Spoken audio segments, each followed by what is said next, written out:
Bro, I think I've come up with a fairly practical example of the concept of reincarnation and the role of the observer with using Dungeons and Dragons tabletop play as an example. So, I play D&D with some guys in an old barn. We have a lot of fun. Now, when we play the game, we have characters and there's a general story arc, right? Us as humans, the players, that's basically the observer. The thing that's looking through our eyes. The thing that is expressing preferred outcome for emotional responses, things like that. So, when we're playing the game, there's a character in the game, and the character has a personality and a story. And as the observer, we're still more or less putting our own spin on the character. But the character is still a character in a story. And the DM is like karma. You know, the DM is, trying to keep the story on track. If the character gets a bit too out of line, there's a punishment. And the situations that the characters put in are, put in place by karma. And the observer really is just affecting the reaction that the karma has, reflecting the reaction that the player has to situations created by karma.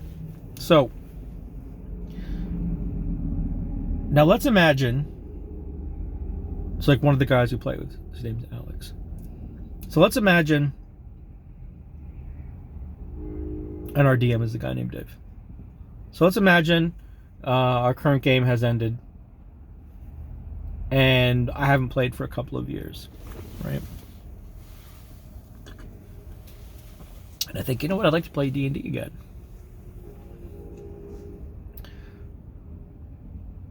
If I were to go play D&D again, I would probably want to play it with people that I've already played it with before. And this is the same for reincarnation, right? This is the reason why we tend to keep meeting the same people over and over in our reincarnations quite often.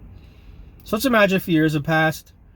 I run into Alex and I say, "Oh no, you still playing D&D?" He's like, "Yeah, I joined a new campaign a while ago." "Oh, Dave's actually the DM in this one too. Some of the other players are different.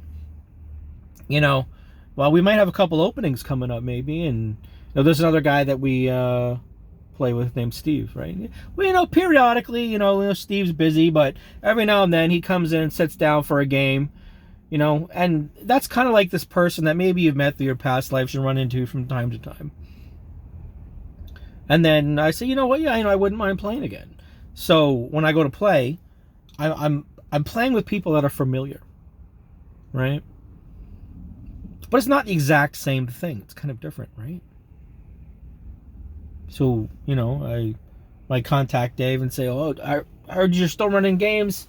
I'd like to play. You got, room for more players?" And he says, "Yeah, but, the story's a little different now, Like, currently we're playing campaigns called COS. Basically, you're blocked like a pocket dimension with basically what amounts to Dracula. Now, when I play games, whether it's even Dungeons and Dragons or Grand Theft Auto, anything, I almost exclusively play sinister characters. And when I'm playing like a political turn-based strategy, I just go for conquest. I just, in day-to-day life we need to be civil, so if I play a game, I just want to be an asshole and a warmonger. So that's kind of the way I play games, right? And that comes out in my character. So Dave might say, "Well, no, yeah, we're playing a campaign, but the story's different this time. We're not like right now we're a bunch of people that grew up as kids together in this town, and then our town got ransacked and yada yada yada. We end up in this pocket dimension. We got to get revenge, some shit like that. But Dave might say, well, in this campaign, the story's different. All the characters have this general background story. This is where they're headed in life. These are the kinds of people that they are. So if I accept a seat at that table, I'm still me. I'm still the same observer. I'm still going to have some of the same tendencies because I've carried the observation through multiple lives, multiple players, right? And in that, while I'm playing, I still have to have some adherence to the current character, to the current story, right? And then, while I'm in that game, I don't know the other character as Alex in the game, but the observer me sees Alex because I played with him before. There's familiarity. And that's, I think, a really good analogy for how reincarnation works and why we so often meet the same people, right? The game ends, but we're still observing. And if we want to play again, we're likely to play the game with people that we've played before. The stories change. The background changes. The goals change. But the observer remains.